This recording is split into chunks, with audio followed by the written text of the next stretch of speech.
Bismillahirrahmanirrahim. Assalamu alaikum. Now we are starting from chapter number 1, Numbers. First part of this chapter start from the introduction to numbers.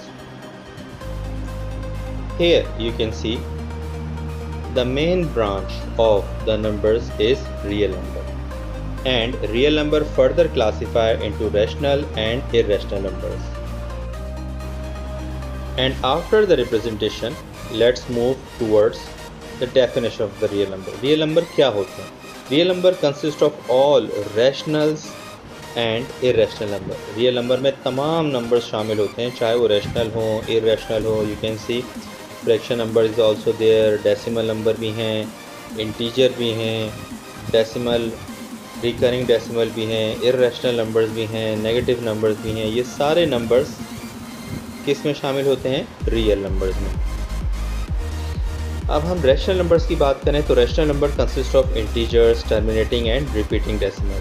Rational numbers में आप देख सकते हैं कि decimal numbers हैं आपके पास, recurring decimal हैं 0.9 recurring, and we know that 0.9 recurring means 0.9999 and so on. तो इसको हम 0.9 एज अ रिकरिंग के तौर पर रिप्रेजेंट करते हैं. अंडर रूट 16 जिसको हम सिंप्लीफाई करें तो वो 4 बन जाता है, 7.5. तो ये सारे नंबर्स हमारे पास कहलाते हैं rational numbers. So these are called rational numbers. Rational numbers में इंटीजर्स आते हैं. Integer consist of natural numbers and their opposite. Natural numbers यानी 1, 2, 3, 4 एंड सो ऑन, सारे नेचुरल नंबर्स इसमें शामिल होते हैं और उसके नेगेटिव्स भी शामिल होते हैं. नेगेटिव्स यानी 1 का नेगेटिव -1, 2 का नेगेटिव -2, इस तरह जितने रैशनल नंबर्स हैं उन सब के यहाँ पर हमारे पास नेगेटिव शामिल होते हैं, इंक्लूडिंग ज़ीरो, क्योंकि ज़ीरो नेचुरल नंबर का पार्ट नहीं है इसलिए इसका जिक्र कर दिया, इंक्लूडिंग ज़ीरो. लेकिन इंपॉर्टेंट बात क्या होती है इंटीजर में? It does not include fraction और डेसिमल. इसमें फ्रैक्शन और डेसिमल शामिल नहीं होते हैं. Whole numbers consist of natural numbers and zero. Whole numbers में सारे नेचुरल नंबर्स आते हैं, जैसे कि हमें पता है नेचुरल नंबर्स आते हैं 1, 2, 3, 4. यहाँ पे डेफिनेशन भी दी हुई है. सारे काउंटिंग नंबर हमारे पास नेचुरल नंबर्स हैं, 1 से शुरू होने वाले. और ज़ीरो, अगर ज़ीरो को हम शामिल करें तो वो होल नंबर्स कहलाएंगे, ज़ीरो को शामिल ना करें तो हमारे पास नेचुरल नंबर्स कहलाएंगे. नेचुरल नंबर्स 1 से शुरू होते हैं और होल नंबर्स में ज़ीरो भी शामिल होता है. अगली कैटेगरी नेगेटिव नंबर्स की होती है जिसमें -1, -2, -3 और उसकी पूरी सीरीज़ शामिल होती है. ये सब नंबर नेगेटिव नंबर्स कहलाते हैं. रैशनल नंबर्स में हमारे पास दो कैटेगरीज आ जाती हैं, terminating decimal and repeating decimal. Terminating decimal में हमारे पास क्या होता है, जैसे हम 1 डिवाइड बाई 2 करें तो हमारे पास आंसर आ जाता है 0.5, यानी वो टर्मिनेट हो जाता है, ख़त्म हो जाता है किसी पॉइंट पे जाके. लेकिन रिपीटिंग डेसिमल में क्या होता है कि नंबर्स हमारे पास चलते चले जा रहे होते हैं, नॉन टर्मिनेटिंग होते हैं और किसी खास पॉइंट पे अपने आप को रिपीट कर रहे होते हैं, जिन्हें रिकरिंग भी रिप्रेजेंट किया जाता है. जैसे आप एग्जाम्पल में देख सकते हैं 0.75 एंड 10.635. तो ये सब हमारे पास रिपीटिंग डेसिमल की एग्जाम्पल है. तो रिपीटिंग डेसिमल और टर्मिनेटिंग डेसिमल आपके पास यहाँ रैशनल नंबर्स में शामिल हैं. Irrational numbers consist of the number that are non terminating, non repeating decimal. अब इररेशनल नंबर्स में आपके पास एक ख़ास कैटेगरी शामिल होती है जो ना टर्मिनेट हो रही होती है और ना ही उसके अंदर आपको कोई रिपीटिंग फैक्टर नज़र आता है. They can not be express as fraction. उसे आप फ्रैक्शन फॉर्म के तौर पे नहीं लिख सकते, जैसे 2/3 इस तरह की फॉर्म में आप नहीं लिख सकते कि दो इंटीजर नंबर्स की फॉर्म में लिख दें न्यूमरेटर्स और डिनोमिनेटर्स में. जैसे एक बहुत ही मशहूर नंबर पाई है, ये आपके पास इररेशनल नंबर है. तो ये तमाम इररेशनल नंबर्स आपके पास क्या होते हैं जिन्हें आप फ्रैक्शन की फॉर्म में ना लिख सकें, वो इररेशनल नंबर्स कहलाते हैं. कुछ और खुसूसी नंबर जैसे even numbers are those numbers which is divisible by 2. जो भी नंबर 2 से डिवाइड होते हैं ये सब आपके पास इवन नंबर्स कहलाते हैं, चाहे वो कितना ही बड़ा नंबर हो. 2278 डिविजिबल बाय 2 इवन नंबर है. ऑड नंबर्स क्या होते हैं?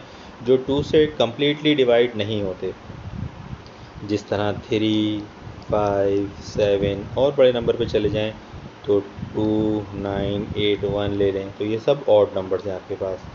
Prime numbers are those numbers having only factors in those form के ऐसे होल नंबर्स होते हैं जिनका दो ही फैक्टर होते हैं, एक वो खुद और एक 1, जैसे 2, 3, 5, 7, 11।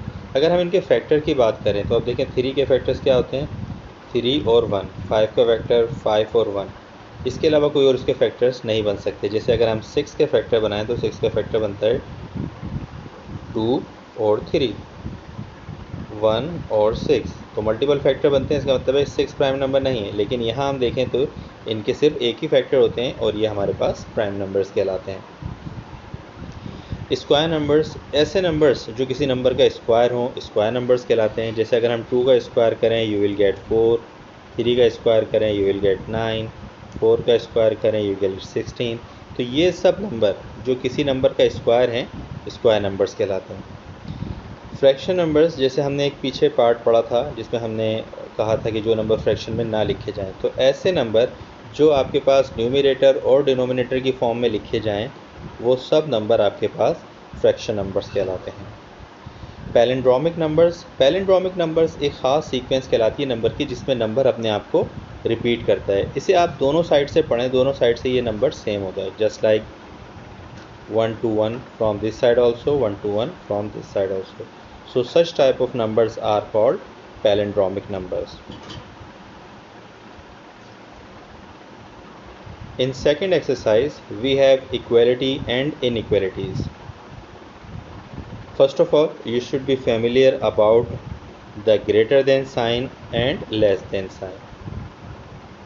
इसमें अक्सर कन्फ्यूजन ये होती है कि बच्चे साइन मार करते हुए गलती करते हैं। जस्ट रिमेंबर दिस थिंग कि जहाँ इसका फेस खुला हुआ है वहाँ आपके पास बिगर नंबर आएगा और जहाँ ये बंद हो रहा है वहाँ स्मॉलर नंबर आएगा। This is called greater than. अगर इसी तरह हम यहाँ से रीड करें तो जहाँ हमारे पास ये छोटा नंबर है, जहाँ हमारे पास बड़ा नंबर है, और ये हमारे पास है लेस देन। जिस तरह हमारे पास ग्रेटर देन लेस देन है, इसी तरह ग्रेटर देन इक्वल टू और लेस देन इक्वल टू भी है, यानी उस सीरीज़ में वो नंबर भी शामिल है। इसे हम आगे चल के एग्जाम्पल से क्लियर करेंगे। Equal and not equal sign, equal sign तो हर इक्वेशन के अंदर आपको पता है कि मोस्ट इंपॉर्टेंट होती है। 3 + 2 = 5, जो दोनों साइड को बताती है कि दोनों साइड बैलेंस हैं, बराबर हैं। नॉट इक्वल टू साइड बताती है कि दोनों साइड बराबर नहीं है। जिस तरह अगर इसी को लिखूँ मैं 3 + 2 = 6, तो इसका मतलब है कि दोनों साइड बराबर नहीं है, तो मैं यहाँ साइन इस्तेमाल करूँगा नॉट इक्वल की। जिस तरह इक्वल एंड नॉट इक्वल है, इस तरह एक साइन हम याद इस्तेमाल करते हैं अप्रॉक्सीमेट इक्वल। अगर हमारे पास कोई डेसिमल नंबर वैल्यू आ रही है, जैसे हमने वैल्यू निकाली x की और हमारे पास वैल्यूज़ निकल के आ रही है 3.587694 और वो कंटिन्यूस जा रही, तो हम उसके लिए यूज़ कर सकते हैं अप्रॉक्सीमेट साइन के x की वैल्यू अप्रॉक्सीमेट 3.6 है। अभी चूँकि एग्जैक्ट वैल्यू नहीं है, इसलिए यहाँ हम अप्रॉक्सीमेट का साइन इस्तेमाल करते हैं। स्पेशली मेजरमेंट में और फिज़िक्स में हम इस साइन का बहुत इस्तेमाल करते हैं। अब हम स्टार्ट करते हैं एक्सरसाइज, कुछ एक्सरसाइज के क्वेश्चन। यहाँ आपको साइन यूज़ करनी है। 19 इज़ लेस देन 45, इसे हम किस तरह से लिखेंगे? So this is the way by which you will right 19 is less than 45। Similarly for the second one, दूसरे क्वेश्चन में 12 + 18, सो आप क्या करेंगे? 12 + 18 शो करेंगे equals to 30, so you will write 12 + 18 और ये बराबर है किसके? 30 के।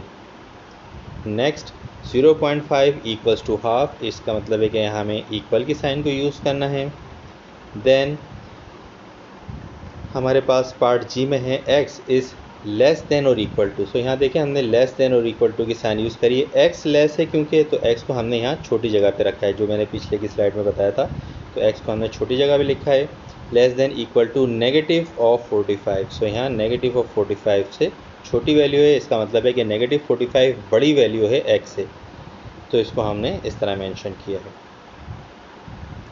पाई इज़ अप्रॉक्सीमेट इक्वल टू 3.142, यहाँ अप्रॉक्सीमेट का साइन आया है जैसे मैंने अभी बताया था। तो अप्रॉक्सीमेट, क्योंकि हमें पाई की एग्जैक्ट वैल्यू पता है कि नॉन टर्मिनेटिंग है, चलती रहती है वैल्यू, तो अगर हम टर्मिनेट करके लिखें इसे किसी पॉइंट के ऊपर, तो पाई की वैल्यू हम कह सकते हैं कि तकरीबन, जैसे हम नॉर्मल ज़बान में वर्ड इस्तेमाल करते हैं, इट इज़ 3.142 है।